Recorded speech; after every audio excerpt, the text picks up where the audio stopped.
नमस्कार। नमस्कार। शंखनाद इंडिया में आज हमारे खास मेहमान हैं पुष्पेश त्रिपाठी जी, उत्तराखंड क्रांति दल के पूर्व अध्यक्ष अल्मोड़ा से और द्वाराहाट से 2 बार विधायक रहे हैं।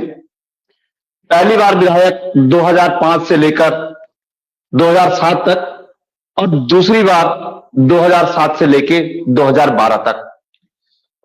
इसी के साथ पुष्पेश त्रिपाठी जी उत्तराखंड क्रांति दल के अध्यक्ष भी रहे हैं 2015 से लेकर 2017 तक। हमारे साथ आज इस खास कार्यक्रम में त्रिपाठी जी आपका स्वागत है शंखनाद इंडिया में। त्रिपाठी जी, हम आज जो चर्चा करने वाले हैं उत्तराखंड क्रांति दल के परिप्रेक्ष्य में, उत्तराखंड क्रांति दल के 2 युवा नेता आज जेल में बंद हैं। पहली प्रतिक्रिया आपकी। देखिए, ये तो जो एफआईआर हुई है, जिसका मैंने कल मालूम किया था, वो गलत हुई है। मैं ये कह सकता हूँ, मेरी एक व्यक्तिगत बात है कि हो सकता है उनका तरीका गलत हो, लेकिन इससे पहले जो पूरी मैंने जानकारी जुटाई थी, उसमें जो हमारे नौजवान उस होटल में काम करते थे, उन्होंने उनकी तनख्वाह 1,60,000 रुपया उनके अकाउंट में डाला है, हमारे युवा साथियों ने मिल करके उस होटल मालिक से ले करके। तो ये लगाइए कि कितने महीनों की तनख्वाह उसने कितने समय तक नहीं दी होगी। पहली बात तो ये है समझने की। जब एक लेबर क्लास आदमी को हर दिन मजदूरी चाहिए होती है और उसकी आप 8-9 महीनों तक तनख्वाह नहीं देंगे तो गुस्सा आना लाजमी है। और इससे पूर्व मैंने ये भी जानकारी जुटाई थी कि क्या वो लोग किसी पुलिस थाने वगैरह में गए थे, तो वहां भी वो गए थे, लेकिन पुलिस ने उनको एंटरटेन नहीं किया और फलस्वरूप ये उनका संपर्क हमारे नौजवानों से रहा होगा या उन्होंने किया होगा, तो उनको गुस्सा आना स्वाभाविक है। इसलिए मेरा ये कहना है कि उन पर जो एफआईआर जिस होटल मालिक ने कराई है वो गलत है। इसके ठीक उलट पहले तो उस होटल मालिक पर एफआईआर दर्ज करनी चाहिए पुलिस ने कि भाई इतने लंबे समय तक, और इसकी भी पूरी जांच होनी चाहिए कि और ऐसे कितने होटल्स हैं जो बड़े-बड़े राजनेताओं के संरक्षण में फल-फूल रहे हैं, कितने रिज़ॉर्ट हैं, जहां इस तरीके का बेगारी आप पूरे प्रदेश में कर रहे हैं। जिन दिनों अंकिता भंडारी हत्याकांड हुआ था, एक बार मुख्यमंत्री ने एक शगुफा छोड़ा था कि सारे रिज़ॉर्ट की जांच की जाएगी, लेकिन महीना भर बीतते-बीतते वो आदेश भी शायद ठंडे बस्ते में चला गया होगा। क्योंकि हम सब जानते हैं ये होटल्स, ये रिज़ॉर्ट, यहाँ पर बड़े अधिकारियों को, पुलिस को या जो अन्य प्रभावशाली लोग हैं उनको एंटरटेन हमेशा से ये सारे लोग करते रहे हैं। तो जाहिर-सी बात है, एक छोटे आदमी के पक्ष में कोई आना नहीं चाहेगा, एक मजदूर के पक्ष में कोई आना नहीं चाहेगा, एक होटल कर्मचारी के पक्ष में कोई आना नहीं चाहेगा। लेकिन उत्तराखंड क्रांति दल की जवाबदेही है, जवाबदारी है। तो जाहिर-सी बात है उनके खिलाफ जो एफआईआर है वो निरस्त होनी चाहिए। हालाँकि अब तो मामला कोर्ट में चला गया है। कोर्ट में कोर्ट जो भी निर्णय देगा वो मान्य होगा। लेकिन सड़कों पर हम इस लड़ाई को तो लड़ेंगे ही। पुष्पेश जी, उत्तराखंड क्रांति दल उत्तराखंड का राज्य निर्माता दल है और आपके पिताजी भी इस राज्य के जो आंदोलनों में हैं, जिस राज्य बनाने में बड़ी भूमिका रही है, और आप भी 2 बार के विधायक रहे हैं और उत्तराखंड क्रांति दल के अध्यक्ष रहे हैं। क्या जो पहले का उत्तराखंड क्रांति दल था और जो आज का युवा है, तो क्या आप इसको किस तरह देखते हैं कि जो उत्तराखंड में आज की राजनीति किस परिप्रेक्ष्य में है और जो उन लोगों ने जब राज्य बनाया था, राज्य के सपने देखे थे, वो राजनीति किस परिप्रेक्ष्य में आप देखते हैं इसे? देखिए, जहां तक उत्तराखंड क्रांति दल का सवाल है, उत्तराखंड क्रांति दल शुरुआत से ही जन मुद्दों पर लगातार संघर्षरत रहा है और आज भी संघर्ष कर रहा है। समय के साथ-साथ चीजें बदलती हैं, कुछ बदलाव हुए होंगे, कोई चीजें जो बदलाव होने चाहिए वो नहीं हो पाए होंगे, लेकिन मैं एक बात स्पष्ट कहना चाहता हूँ। हालिया जो राजनीतिक घटनाक्रम पूरे प्रदेश में देखा गया है, जिसमें पहाड़ और मैदान की बात भी आ रही है। देखिए, हम लोग कभी इस राजनीति के पक्षधर नहीं है। मैं सबसे पहले तो याद दिलाना चाहूंगा आपके माध्यम से उत्तराखंड जी। क्रांति दल का गठन 24-25 जुलाई, ये एक ऐतिहासिक दिन था जिस दिन हमारा, जिनको हम अपना सर्वस्व मानते हैं, श्रीदेव सुमन जी की शहादत का दिवस है। यानी कि जी। मैं ये कहना चाहता हूँ कि श्रीदेव सुमन हमारे नायक हैं और जी। उन्होंने टिहरी रियासत के जुल्मों के खिलाफ 64 दिन का आमरण अनशन करके अपने प्राण त्यागे थे और उन्हीं के सिद्धांतों पर, उन्हीं के मूल्यों पर उत्तराखंड क्रांति दल ने 22-24 वर्षों का ऐतिहासिक संघर्ष शांतिप्रिय ढंग से, अहिंसात्मक ढंग से करके इस राज्य को बनाया था। दूसरा उत्तराखंड क्रांति दल का जो महत्वपूर्ण कदम था, जिसमें उत्तराखंड क्रांति दल ने पूरे प्रदेश का, उत्तराखंड का ब्लूप्रिंट भी जारी किया और 1992 में बागेश्वर में जहां एक और ये ब्लूप्रिंट जारी हुआ, वहीं वीर चंद्र सिंह गढ़वाली की जन्मतिथि के दिन दिसंबर में चंद्रनगर गैरसैंण को उत्तराखंड की राजधानी घोषित किया था, इसलिए जी। क्योंकि वो भी हमारे नायक हैं। और मैं कहना चाहता हूं, चंद्र सिंह गढ़वाली जी के परिप्रेक्ष्य में उन्होंने जब अंग्रेजों के आदेश पर निहत्थे पख्तूनों पर गोली चलाने से इनकार किया था, तो उन्होंने पूरे एक सामाजिक सौहार्द का, पूरे विश्व को एक सूत्र में जोड़ने की बात कही थी। इसी बात को उत्तराखंड क्रांति दल भी हमेशा से करता रहा है। हमारी परंपरा कभी नफरत की या अलगाव की नहीं रही है। आज जो पहाड़ मैदान की राजनीति की बात आ रही है, वो गलत तरीके से उत्तराखंड क्रांति दल को उसके साथ उसको जोड़ करके लाया जा रहा है। उत्तराखंड क्रांति दल कभी पहाड़ और मैदान का की राजनीति का पक्षधर नहीं है। बांटो और चुनाव जीतो, इस राजनीति का पक्षधर उत्तराखंड क्रांति दल कभी नहीं रहा है। आंदोलन के दौर में भी जब भाजपा कांग्रेस के लोगों ने मिल करके उधम सिंह नगर अलग तत्व संघर्ष समिति का गठन किया था, तब भी उत्तराखंड क्रांति दल ने पूरे पहाड़ और मैदान को एकत्र करते हुए, जहां एक और पहाड़ों में आंदोलन चल रहा था, पूरे उत्तराखंड के 10 पर्वतीय जनपदों में आंदोलन चल रहा था, वहीं उधम सिंह नगर में भी सबसे बड़ी रैलियां उत्तराखंड क्रांति दल ने आयोजित की हैं। और उधम सिंह नगर अलग करो संघर्ष समिति जैसे लोगों को, जिसमें भाजपा के लोग, मैं फिर स्पष्ट कह रहा हूं, भाजपा के लोग शामिल थे, जो आज उनके विधायक बने हैं, जो आज उनके नेता बने हैं, वो लोग उस उधम सिंह नगर अलग करो संघर्ष समिति में शामिल थे, उसके मुखिया थे, उसका नेतृत्व कर रहे थे। उनको मुंहतोड़ जवाब दिया था और भाजपा चाहते हुए भी पहाड़ मैदान अलग करने का, जो पहाड़ मैदान को बांटने की जो साजिश उस समय थी, वो उत्तराखंड क्रांति दल ने ही तोड़ी थी। और आज भी, आज यही राष्ट्रीय दल, चाहे वो कांग्रेस हो, भाजपा हो, भले ही खुल करके सामने नहीं आ रहे, पीछे से वो इस तरीके की हरकतें कर रहे हैं, क्योंकि कहीं ना कहीं पर उनके राजनीतिक हित, उनके राजनीतिक लाभ सत्य हैं। और जहां तक पहाड़ की उपेक्षा का सवाल है, देखिए, उसके लिए मैदान के लोग जिम्मेदार नहीं है, उसके लिए हम लोग जिम्मेदार हैं, हमारे लोग जिम्मेदार हैं। क्योंकि जितने भी मुख्यमंत्री बने हैं पहाड़ के बने हैं, जितने भी मुख्यमंत्री बने हैं पहाड़ के बने, नीतिगत मसलों पर जिनको निर्णय लेना है वो हमारे लोग हैं।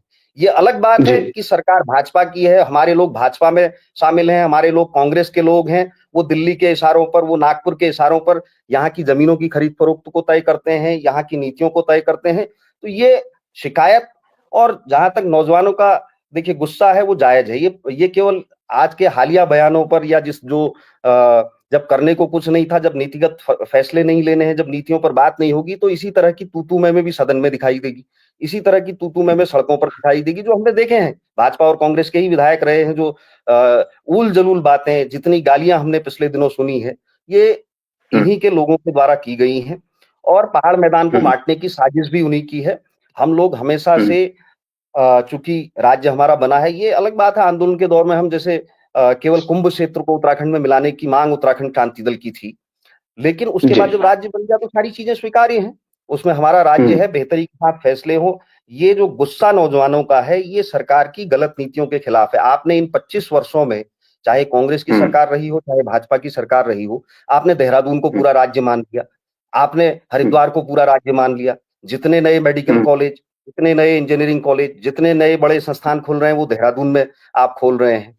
क्यों नहीं इन 10 पर्वतीय जनपदों का 85% भूभाग का हमारा जो क्षेत्र है, और ये भी बात सही है कि इस राज्य की लड़ाई को, अलग राज्य बनाने का जो मकसद था, वो इसी पर्वतीय क्षेत्र के हिस्से को विकसित करने के नाम पर ये लड़ाई लड़ी गई थी।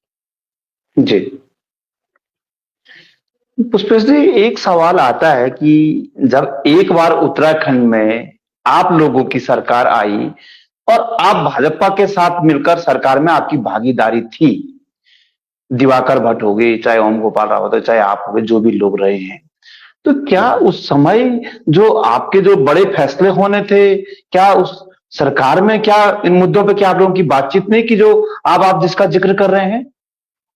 देखिए, नंबर एक बात तो हमारी सरकार नहीं थी, एक छोटी-सी जी, भागीदारी थी, 3 विधायक हम जी, उस समय थे, जिसमें जी, एक कैबिनेट मंत्री उस समर्थन के एवज़ में, हालाँकि जी, वो समर्थन 9 बिंदुओं पर उस समय तय हुआ था, जिसमें सबसे पहला सवाल था उत्तराखंड की राजधानी गैरसैंण बनाना।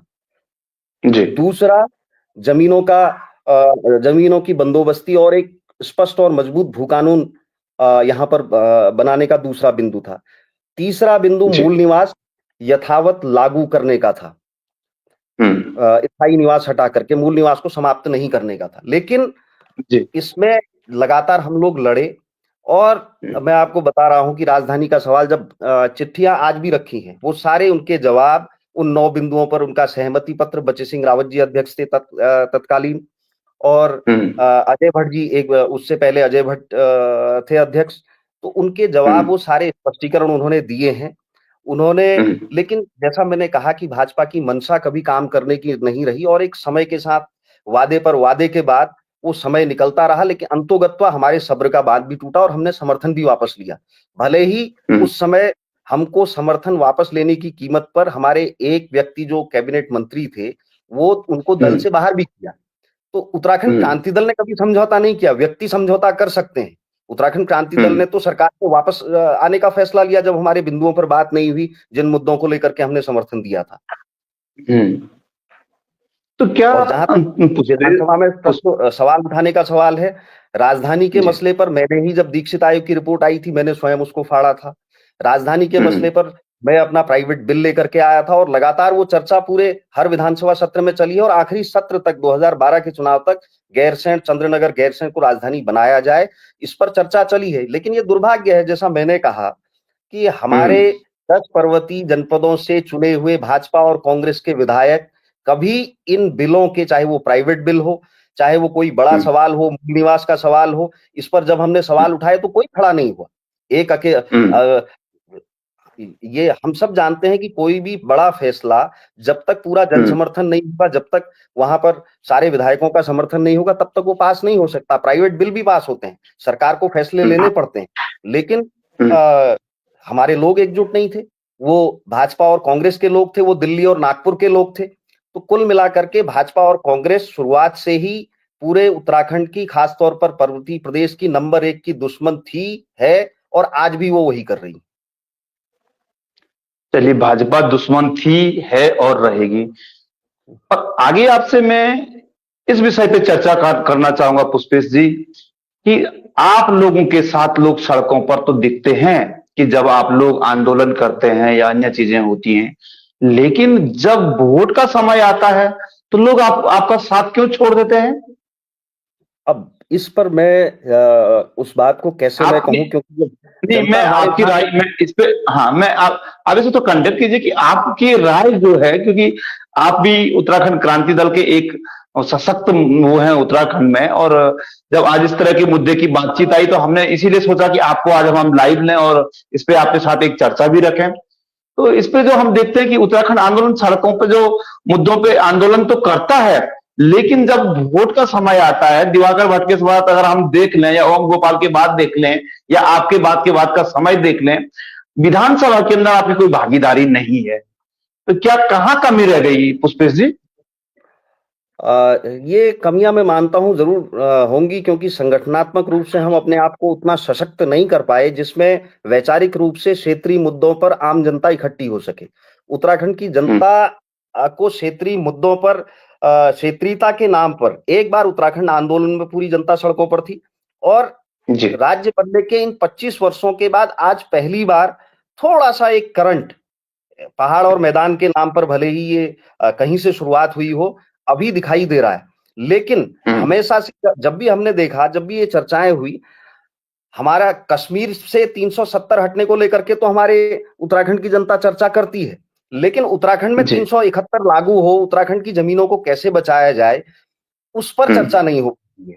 मोदी जी ने हम्म, क्या कहा? मोदी जी क्या कर रहे हैं? राष्ट्रीय स्तर पर मोदी जी शेर के साथ एक बीच में शीशे की दीवार में खेलते हुए दिख रहे हैं तो मोदी जी को बड़े प्रशंसा के रूप में देखा जाता है। मोदी जी ने पहाड़ का पानी और पहाड़ की जवानी का जुमला पिछले दिनों यहाँ आकर के उछाल दिया, उसको तो जनता सुन रही है। लेकिन उत्तराखंड क्रांति दल के गठन से पहले डॉक्टर डीडी पंत ने ये नारा दिया था कि पहाड़ का पानी, पहाड़ की जवानी कभी पहाड़ के काम नहीं आया। इसको जनता ने कभी गंभीरता से नहीं लिया, या हम लोग जनता तक इस बात को बेहतर ढंग से नहीं पहुंचा पाए, यही मैं कह सकता हूं। मोदी जी की बात को बड़ी सीरियसली, मोदी जी के घाम तापो पर्यटन को लोग बड़ी सीरियसली ले रहे हैं। लेकिन उत्तराखंड में धार्मिक पर्यटन, स्वास्थ्य पर्यटन, नैसर्गिक पर्यटन को बढ़ावा देने के नाम पर जो पिछले दिनों लगातार हम सब लोगों ने बहस करी, जो हमारे एजेंडे में है, जो उत्तराखंड क्रांति दल का 1992 का ब्लूप्रिंट है, उसमें वो सारी चीजें एज इट इज यथावत कही गई है। और यही वो सारी नीतियां हैं जो इस उत्तराखंड को आर्थिक रूप से आत्मनिर्भर बनाने के लिए काफी थी। अगर कौशिक समिति और उत्तराखंड क्रांति दल के ब्लूप्रिंट को ही भाजपा या कांग्रेस लागू करने की दिशा में कदम बढ़ा दें, क्योंकि उनके पास अपनी कोई समझ, अपना कोई विजन तो है नहीं, तो अब भी प्रदेश की बेहतरी के लिए काम हो सकता है। ये आपने जो जिस बात को कहा कि मैं मानता हूं कि हमारी कमजोरी हो सकती है कि हम अपनी बात को बेहतर ढंग से जनता के बीच में नहीं ले जा पाए।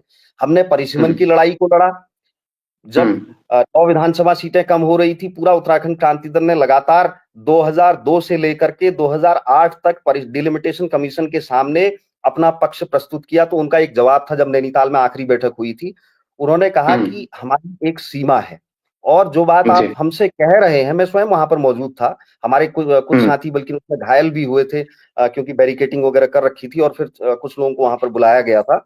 मैं, काशी सिंह गहरी जी, हमारे डॉक्टर नारायण सिंह जंतवाल जी, कुछ लोगों को उन्होंने वहां पर आमंत्रित किया। तो उन्होंने कहा कि आपकी बात सही है, लेकिन आपके सांसदों को यह बात पार्लियामेंट में कहनी चाहिए।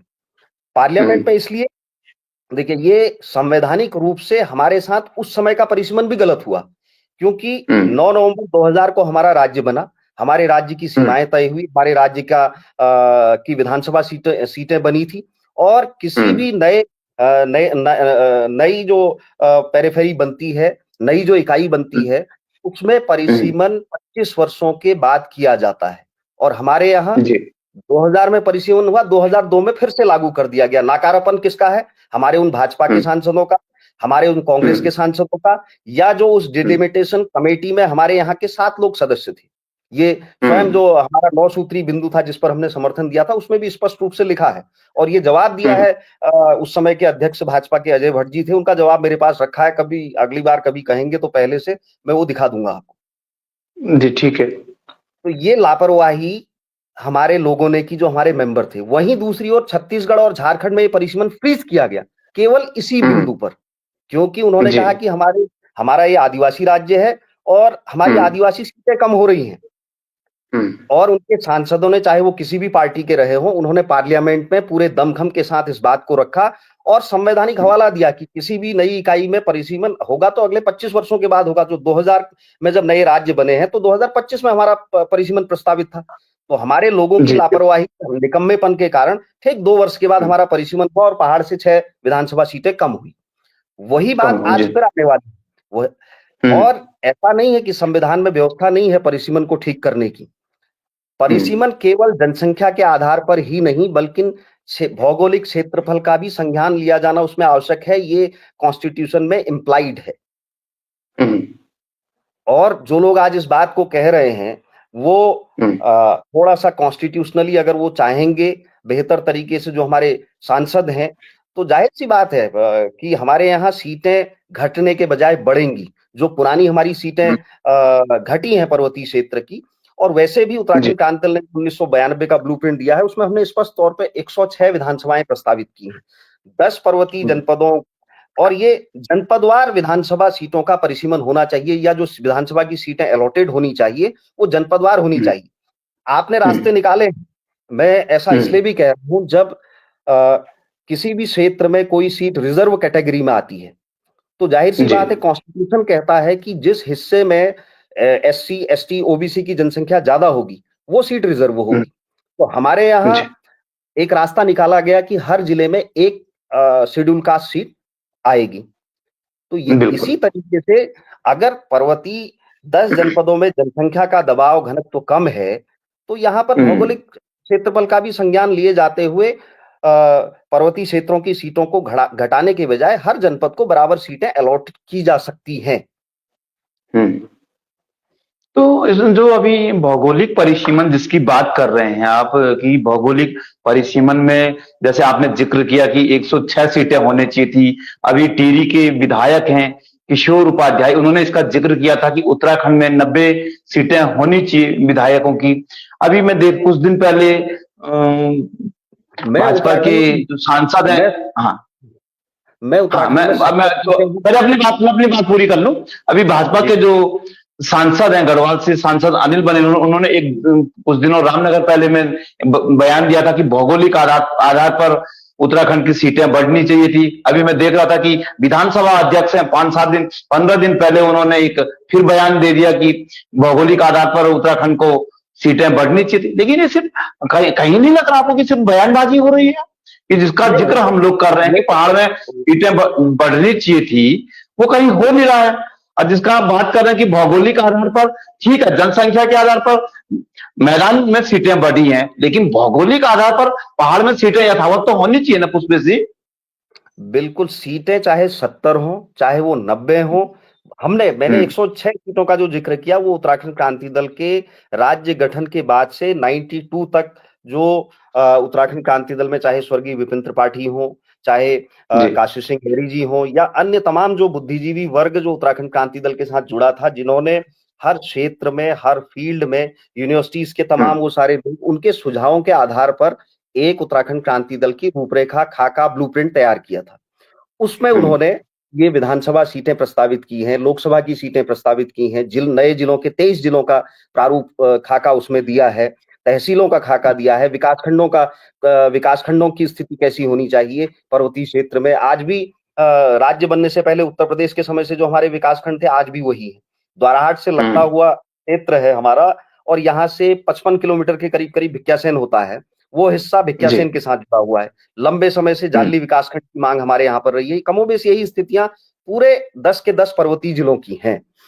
मेरे कहने का मतलब यह है, ये बयान तो आपने दे दिए, लेकिन मैंने स्पष्ट रूप से कहा कि इस जो पुराना परिसीमन हुआ है वो हमारे साथ गलत हुआ है। पहले तो उसको यथावत वापस लाया जाए, भले ही आप सीटें बढ़ाएं न बढ़ाएं। नंबर एक बात। और दूसरा, वो इसलिए हुआ क्योंकि हमारे सांसद हमेशा मौन रहते हैं। हमारे विधायक, कई बार ये सुनने में आता है ना, अभी हमारे एक विधायक जी ने कहा कि मैं तो पहली बार सदन में बोलने के लिए खड़ा हुआ हूं पिछले 10 वर्षों में। तो यही स्थितियां हमारे सांसदों की भी हैं। गाड़ के गगलोड़ों से लेकर के तमाम चीजें तो हमारे सांसद संसद में, विधानसभा में रख देते हैं। उल जलूल बातें, गाली गलौज तो वो लोग कर लेते हैं, लेकिन जो काम की बातें हैं जिससे इस उत्तराखंड का नुकसान बच सकता था, पर्वतीय क्षेत्र की विधानसभा सीटें कम होने से बच सकती थी, वो तो कभी वो लाए ही नहीं। और हमने, ऐसा नहीं है कि इसमें हमारे सांसदों को नहीं बुलाया, हमारे सांसद भी हमारे इन सेमिनार्स में आए। दिल्ली में सेमिनार्स आयोजित हुए परिसीमन में, और परिसीमन कमेटी के सदस्य हमारे मानवेंद्र शाह जी, उन्होंने कहा कि मुझे तो ये पता ही नहीं है कि परिसीमन है क्या। ये उनका भाषण था वहां पर उस समय का दिल्ली में। उन्होंने कहा कि एक कुछ कट्टे में भरा हुआ लिटरेचर जरूर मेरे सामने आया था, और शायद वो परिसीमन से संबंधित होगा। बचे सिंह रावत जी से मैं स्वयं मिला था। बचे सिंह रावत जी ने कहा, यार ये तो भाई संवैधानिक प्रक्रिया है और संविधान ऐसा कहता है। मैंने समझाया भी, लेकिन जब कुछ करना ही नहीं है तो ठीक है। यही चीज झारखंड में कैसे लागू हुई, झारखंड में कैसे वो सीटें फ्रीज हुई, कैसे वो परिसीमन फ्रीज हुआ। तो ये एक समझने की बात है, और आपने रास्ते निकाले हैं। पहाड़ मैदान की राजनीति की शुरुआत आपने उस समय से शुरू की जब ये परिसीमन की बात आई है, और आज भी पूरे हमारा लेह लद्दाख से लेकर के हिमाचल की कई सीटों का उदाहरण आप देख लीजिए। 20 से 25 से 45 हजार में लोकसभा की सीटें हैं जनसंख्या में। आपका 18 से 20 हजार में, 17 हजार, 12 हजार में विधानसभा की सीटें हैं। तो संविधान हमको इसकी इजाजत देता है। आवश्यकता इस बात है कि हमारे सांसद गंभीर हों। जब डिलिमिटेशन कमीशन बने, जो उसमें सदस्य बने वो गंभीर हों। और एक और गलत काम इन्होंने उस समय किया था जब डिलिमिटेशन कमीशन बना था। आपने कांग्रेस के इंदिरा हृदय उसमें कमेटी में थी, बसपा के बसपा भी उस समय चूंकि सदन में थी, उनका उनका हम्म, बसपा के विधायक भी उसमें सदस्य थे, भाजपा के तो खैर हम्म, सांसद भी थे, विधायक भी थे। लेकिन उत्तराखंड हम्म, क्रांति दल से एक भी व्यक्ति को परिसीमन आयोग का सदस्य नहीं बनाया गया था, जबकि 4 विधायक थे उस समय। हम्म। ये भी 2012 की बात कर रहे हैं। 2012 नहीं, 2002 की बात, पर डिलिमिटेशन तो कमीशन का गठन अच्छा, 2002 में हो जब गया, जब 2002 की जो डिलिमिशन हो रहा था, जब 2002 की बात आप कर रहे हैं। जी। उसपे से आप उत्तराखंड, झारखंड और छत्तीसगढ़, तीन राज्य एक साथ बने थे 2002 में। और जी। हम बात करते हैं कि जो नेशनल, जो राष्ट्रीय दल है, उत्तराखंड भी हमेशा राष्ट्रीय दलों के साथ रहा है। अन्य जी। अन्य राज्यों की बात करते हैं जिसपे क्षेत्रीय दल वहां मजबूत हुए हैं। मैं जिसका जिक्र अभी आपके साथ कर रहा था कि 2012 में आपके 3 विधायक थे। लोग ये देखना चाहते कि 2017 में आपको कहीं ना कहीं कुछ विधायक बढ़ने चाहिए थे, लेकिन वो सीटें घट के आपकी 0 आ गई। अब ये तो जनता का फैसला है, और मैंने कहा भी कि हमारे इन तमाम क्षेत्रीय मुद्दों को हम भले ही हमारी कमी हो कि हम जनता तक बेहतर ढंग से नहीं पहुंचा पाए, या जनता हमारे इन हम्म, मुद्दों को समझना नहीं चाहती। हम हम हम्म, इस बात में खुश हैं कि हमें 5 किलो राशन मिल रहा है, बहुत अच्छी बात है। और हम इस बात पे हम्म, खुश हैं कि उत्तराखंड राज्य का स्थापना दिवस हम उन नीतिगत फैसलों के साथ मनाते तो ज्यादा बेहतर होता। हमारी रुचि बिहार दिवस मनाने में ज्यादा है, हमारी रुचि अन्य तमाम तरीके के पूरे वो जो राष्ट्रीय स्तर की नौटंकी आजकल चल रही है राजनीति में, ड्रेस बदलने की, हम्म, उस नौटंकी में हमारा ध्यान ज्यादा है। तो जाहिर सी बात है कि क्षेत्रीय मुद्दे गौण हो जाते हैं हम्म। और हालात बिगड़ते जा रहे हैं। पुष्पेश जी, जो मूल निवास की बात हम करेंगे, 1950 मूल निवास जो लागू उत्तराखंड में होना चाहिए था, 2003 में तिवारी सरकार में एक ड्राफ्ट आया। फिर उसको 2011-12 में खंडूड़ी जी उस ड्राफ्ट को लाए। फिर उसके बाद त्रिवेंद्र सरकार आई, उसमें बदलाव हुए। और अभी फिर धामी सरकार ने उसी मूल जो कानून है उसमें फिर बदलाव किए हैं। जो पहाड़ में 9 जिलों की बात कर रहे हैं, जमीनों की बात बचाने की बात कर रहे हैं, क्या आपको लगता है कि जो इस तरह का भू कानून है उससे उत्तराखंड का पहाड़ी जिलों में उनकी जमीनें बच पाएगी? बहुत आपके लगभग भू अल्मोड़ा में हमने कानून में पिछली बारी आपके अल्मोड़ा बहुत में हमने लगभग पिछली बारी देखा, जिंदल ने जमीनों पे कब्जा किया था। परिवर्तन पार्टी ने वहां पे आंदोलन किए। जमीनें बिल्कुल नहीं बच सकती। कानून आज भी हैं, भू कानून पहले भी हम्म, था, आज भी है।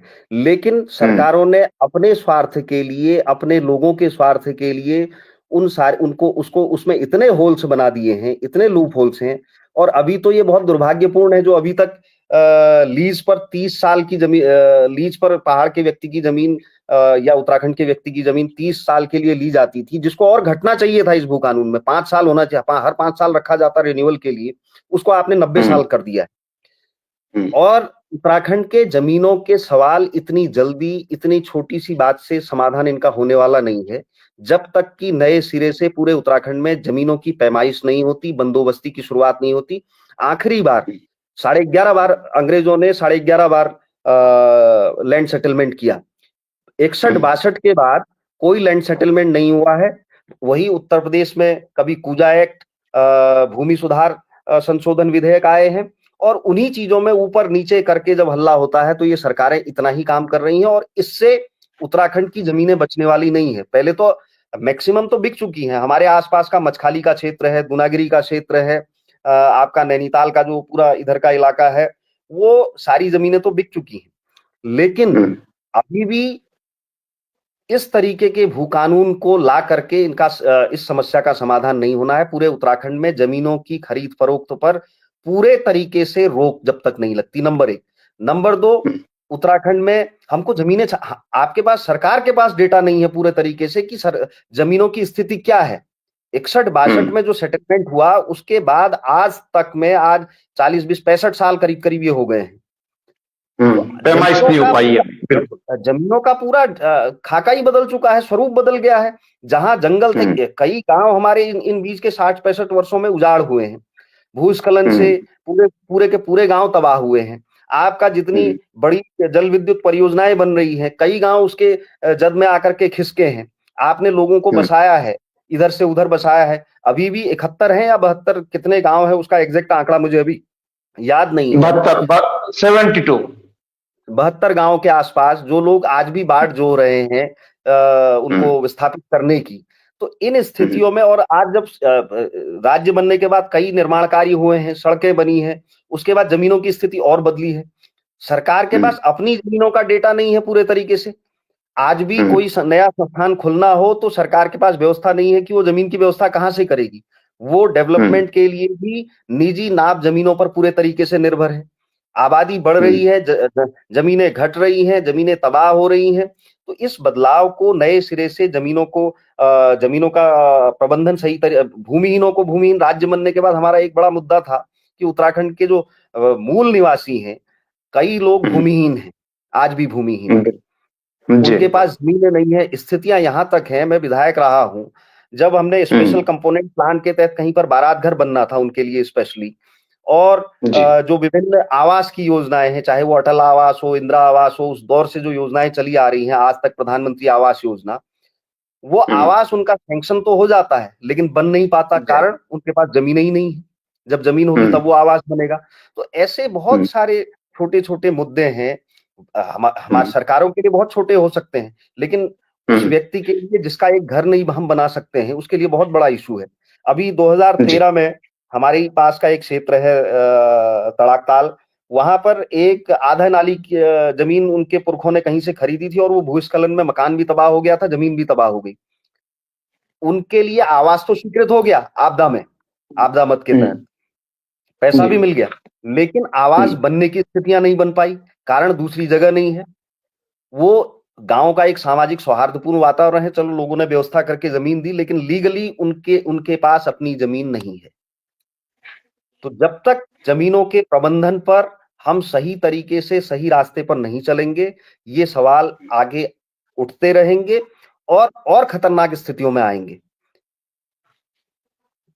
उस पे से उत्तराखंड क्रांति दल के एजेंडे में गैरसैंण राजधानी रही है, और इन 25 वर्षों के बाद उत्तराखंड को राजधानी न मिल पाना, अभी भी अगर हम देखते हैं, पिछली बार अगर आज एक जनरल नॉलेज का अगर हम सवाल कर दें, डाल दें बच्चों के लिए कि उत्तराखंड की राजधानी कहां है, तो वो सवाल अवतरित अभी भी ऐसा लगता है कि बच्चे नहीं दे पाएंगे। कि गैरसैंण लिखें या देहरादून का रायपुर जो नया घोषित कर दिया वो लिख दें, या जैसे अभी त्रिवेंद्र सरकार ने राजधानी गैरसैंण की बात की कि ग्रीष्मकालीन राजधानी गैरसैंण हो गई। तो हम लोग अपनी जो राजधानी है उसको कहां हम लोग बताएं लोगों को कि भाई हमारी राजधानी कहां है। तो क्या कहां इस पे हम लोग रह गए। नहीं, यही मैं कहना चाहता हूं। ये सवाल तो हमको भी आपके माध्यम से मोदी जी से करना है, क्योंकि हमारे राज्य के सारे फैसले तो मोदी जी ही लेते हैं। मोदी जी के नाम पर ही जनता हमारा जनप्रतिनिधि चुनती है, मोदी जी के ही नाम पर हमारे राज्य का विकास होता है, मोदी जी के नाम पर ही सारी चीजें होती हैं। तो ये सबसे पहले तो सवाल आपके माध्यम से मैं स्वयं ही, अगर मैं 4 ऑप्शन दे दूं, देहरादून और गैरसैंण और कालागढ़ और रामनगर, तो मोदी जी उसमें किस पर टिक करेंगे, ये सवाल तो मैं आपके माध्यम से उनसे पूछता हूं। कि राजधानी पे सवाल अब मोदी जी बताएंगे कि कहां राजधानी टिक करेंगे बच्चे जनरल नॉलेज पे, यही सवाल करना चाह रहे हैं आप। बिल्कुल, कि जो अभी राजधानी हमारी 25 सालों में तय नहीं हो पाई है राज्य की। अच्छा त्रिपाठी जी, मुझे एक चीज और बताइए, जो आप आज का जिसका आप अभी जिक्र कर रहे थे कि जो उत्तराखंड क्रांति दल है, जैसे आपने जिक्र किया कि 2025 में कुछ आपको कितना करंट दिखाई दिया कि जो उत्तराखंड क्रांति दल काम कर रहा है, मुझे थोड़ा बताएं आप, जिसका आप जिक्र कर रहे थे।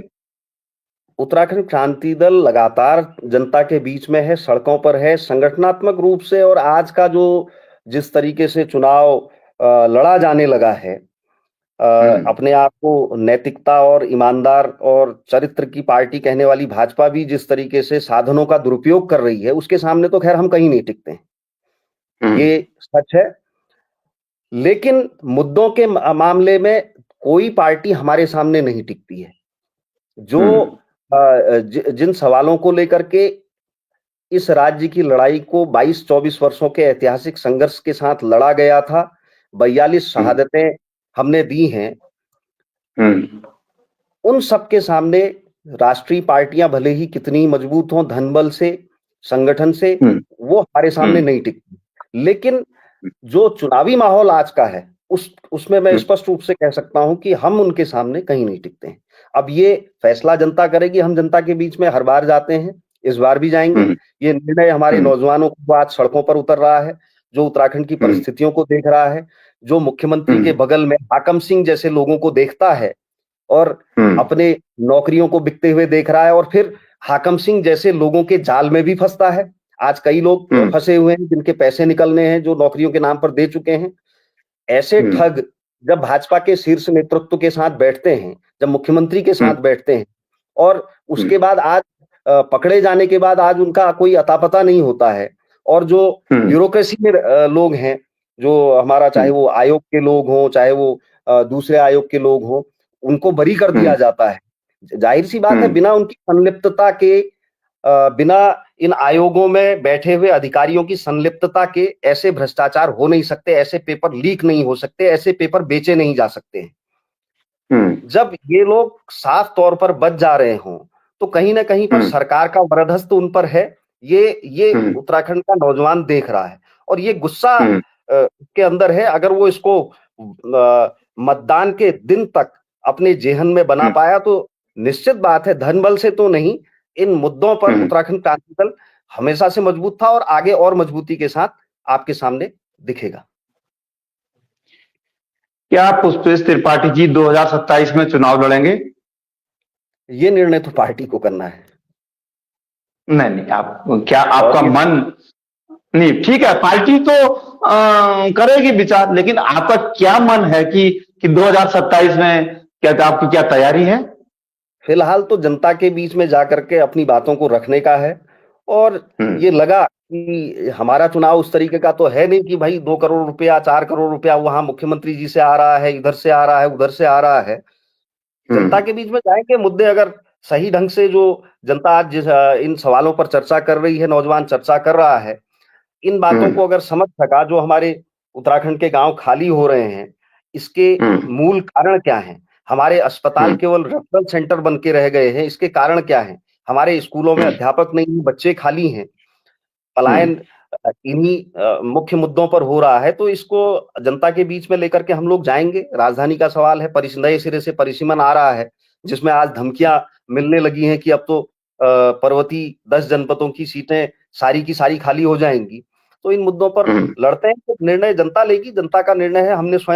हमने ना अपने लिए चुनाव लड़ना है, केवल जनता के मुद्दों पर लड़ने के लिए चुनाव लड़ना है, विधानसभा में अपनी बात रख सकें, उस जनता की बात को, उन सवालों को उठा सकें, इसके लिए चुनाव लड़ना है। तो निर्णय सबका होगा तो लड़ेंगे और नहीं समझ में आएगा तो नहीं भी लड़ सकते हैं, उसमें कोई ऐसी बात नहीं है। संघर्ष तो करना ही। शंखनाद इंडिया पे पुष्पेश त्रिपाठी जी हैं, क्या आपका संदेश है आम उत्तराखंड के लोगों के लिए? लाइव आप हैं, बताइए कि क्या संदेश आप हमारे शंखनाद इंडिया चैनल के जरिए लोगों को देना चाहते हैं?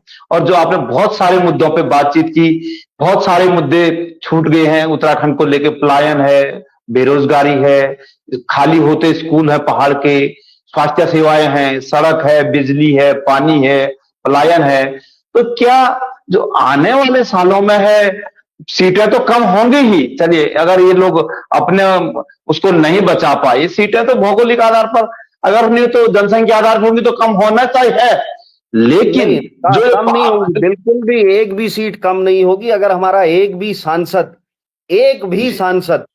ढंग से पार्लियामेंट में उत्तराखंड की बात को संविधान के तहत रख पाया। मैं कह रहा हूं, फिर कह रहा हूं, एक भी सांसद, और हमारे चाहे वो भाजपा के विधायक हो, चाहे वो कांग्रेस के विधायक हो, जो डिलिमिटेशन कमीशन जिनको सदस्य बनाएगा, न केवल पहाड़ की सीटें, पूरे जिलों में 13 के 13 जनपदों में, उत्तराखंड के 13 जनपदों में सीटों की संख्या हर जनपदवार बराबर होगी, बल्कि जो हमारी 6 सीटें आपकी इन हमारे निकम्मे सांसदों के नाकारापन की वजह से पहले गई हैं, वो भी वापस आएंगी, भले ही वैसे सीटें बड़े ना बड़े, 70 सीटों में भी अगर बंटवारा होगा। क्या संदेश है पुष्पेश जी आम उत्तराखंड के लोगों ने शंखनाद इंडिया के जरिए आपका? मैं केवल ये कहना चाहता हूं, आपके पास अभी पूरे 5 मिनट है, 45 मिनट का हमारा कार्यक्रम है, 5 मिनट आपके पास है, आप अपना संदेश दे सकते हैं। मैं केवल ये कहना चाहता हूं कि इस उत्तराखंड क्रांति दल ने इस राज्य की लड़ाई का नेतृत्व किया है और हमारी मंशा पूरे उत्तराखंड को एक खुशहाल प्रदेश बनाने की रही है। इससे आंदोलन के दौर में भी एक नारा हम लोग लगाया करते थे, रहे चमकता सदा शीर्ष पर, ऐसा उन्नत भाल बनाओ, उत्तराखंड को राज्य बनाकर भारत को खुशहाल बनाओ। तो जो इस बीच में पहाड़ और मैदान की बातें, पहाड़ और मैदान की खाई बनाने की जो कुछ बातें कई जगहों से निकल करके आ रही हैं, वो उचित नहीं है। मैदान के लोग और पहाड़ के लोग मिल करके ही इस समग्र उत्तराखंड को विकास के क्षेत्र में आगे ले जा सकते हैं। सारे लोगों को एकजुट रहते हुए उत्तराखंड की बेहतरी के लिए काम करना है। और अगर पहाड़ का या पर्वतीय क्षेत्र का कोई नुकसान हुआ है, कोई विकास नहीं हो पाया है, अराजकता फैली है, बेरोजगारी बढ़ी है, हमारे संस्थान चाहे वो अस्पताल हो, स्कूल हो, कॉलेज हो या नए बड़े संस्थान नहीं खुल पाए हैं, तो उसका कारण केवल और केवल अब तक की हमारी सरकारें हैं। और वो सरकारें मैदानी लोगों की नहीं है, वो सरकारें हमारे लोगों की हैं, हमारे द्वारा चुने हुए जनप्रतिनिधियों की हैं। उनके खिलाफ आपको एकजुट होना है, न कि पहाड़ और मैदान के नाम पर जो बांटने की राजनीतिक साजिश भाजपा या कांग्रेस कर रही है, वो गलत है। मैं केवल ये कहना चाहता हूं, उत्तराखंड का विकास, उत्तराखंड की जनता, चाहे वो तराई के लोग हो, चाहे पर्वतीय मूल के लोग हो, सबको मिलजुल करके करना है। धन्यवाद। जय हिंद, जय उत्तराखंड। धन्यवाद, आपने शंखनाद इंडिया के लिए समय दिया पुष्पेश जी, बहुत बहुत शुक्रिया आपका। Thank you.